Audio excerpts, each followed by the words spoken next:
कुछ दिन पहले सोशल मीडिया पे एक न्यूज़ शेयर हुई जिसमें था कि गर्दन की फिजियोथेरेपी के बाद एक यंग लड़के को दोनों हाथ और पैरों का पैरालिसिस हो गया। इस न्यूज़ के बाद थोड़ी खलबली तो मचनी थी। वहाँ की लोकल फिजियोथेरेपिस्ट की एसोसिएशन ने उसका जवाब दिया। उन्होंने बताया कि जहाँ उन्होंने इलाज करवाया था वो एक फिजियोथेरेपी क्लिनिक नहीं, एक कायरोप्रैक्टिक क्लिनिक था। वो यंग लड़का उनसे कायरोप्रैक्टिक ट्रीटमेंट करवाने के लिए गया। सवाल ये उठता है कि जिसने कायरोप्रैक्टिक ट्रीटमेंट की वो सच में कायरोप्रैक्ट है या नहीं। आज की इस वीडियो में मैं आपको बताऊंगा कायरोप्रैक्ट प्रोफेशन का ओरिजिन कैसे हुआ, उसकी हिस्ट्री क्या है, जिन कंट्रीज़ में इस प्रोफेशन को मान्यता प्राप्त है वहाँ का एजुकेशन सिस्टम कैसे काम करता है कायरोप्रैक्ट प्रोफेशन के लिए, उनकी प्रैक्टिस करने के लिए एक्रेडिटेशन कैसे मिलती है, इसकी जांच हम कैसे करें। इस वीडियो को एंड तक ज़रूर देखें क्योंकि इस वीडियो को पूरा देखने के बाद आप ये समझ पाएंगे कि एक क्वालिफाइड कायरोप्रैक्ट और एक अनक्वालिफाइड कायरोप्रैक्ट में क्या फ़र्क है। क्योंकि जिससे आप कायरोप्रैक्टिक ट्रीटमेंट लेना चाहते हैं, अगर वो अनक्वालिफाइड और अनट्रेंड होगा तो वो आपको बहुत सीरियस इंजरी भी दे सकता है। सबसे पहले हम बात करते हैं कायरोप्रैक्ट की ओरिजिन एंड हिस्ट्री के बारे में। कायरोप्रैक्ट जो शब्द है वो दो ग्रीक वर्ड से मिलके बना है।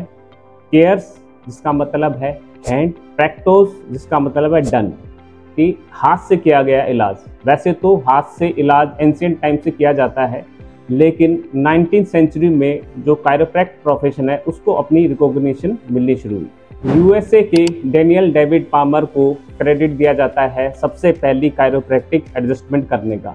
वो साल था 1895। उन्होंने पहला कायरोप्रैक्टिक स्कूल शुरू किया 1897 में। उसके बाद टाइम के साथ बहुत सारे कायरोप्रैक्ट्स ने धीरे धीरे रिसर्च एंड डेवलपमेंट शुरू की।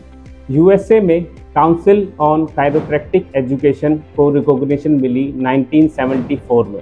आज की डेट में यूएसए में लगभग 20 कायरोप्रैक्टिक कॉलेज या यूनिवर्सिटीज़ हैं।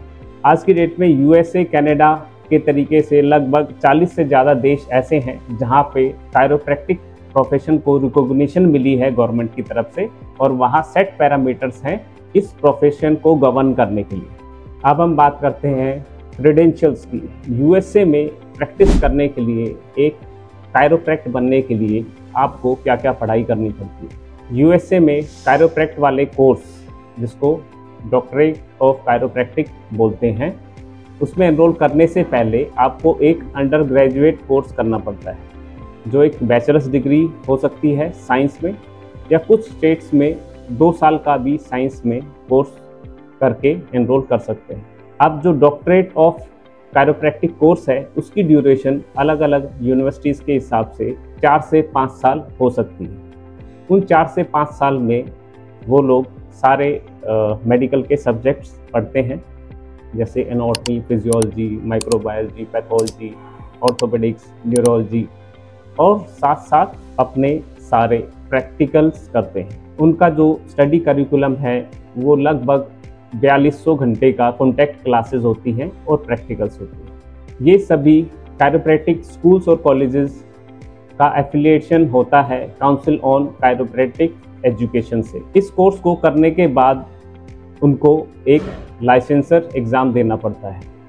जो उस एग्ज़ाम को पास करते हैं वो आगे प्रैक्टिस कर सकते हैं एज कायरोप्रैक्ट। अब हम बात करते हैं वर्ल्ड फेडरेशन ऑफ कायरोप्रैक्टिक की। ये फेडरेशन बहुत सारी डिफरेंट एसोसिएशन का समूह।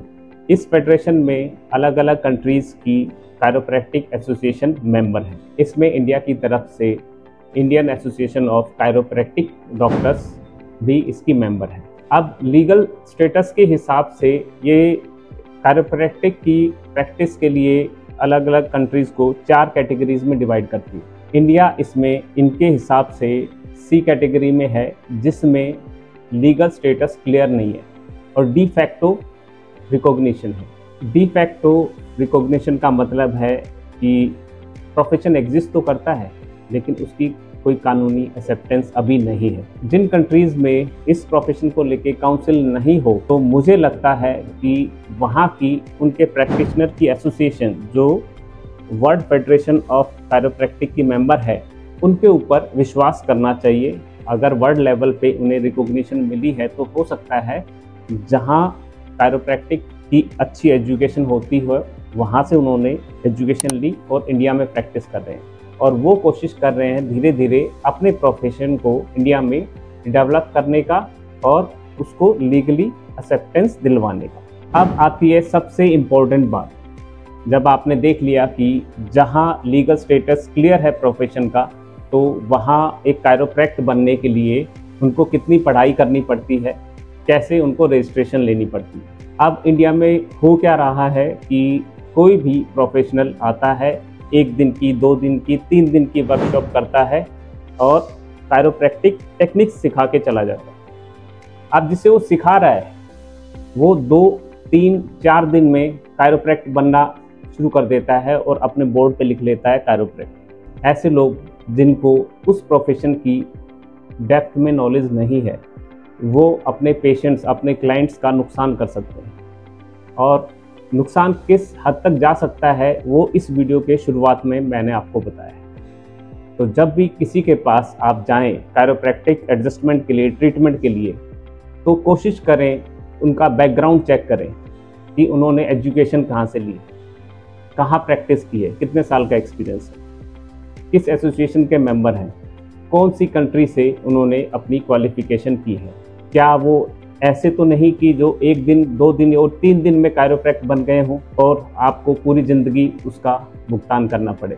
आई होप ये वीडियो आपकी हेल्प करेगी आपको ये समझने में कि सही कायरोप्रैक्ट कौन है और एक फेक कायरोप्रैक्ट कौन है। Thank you very much for watching the video.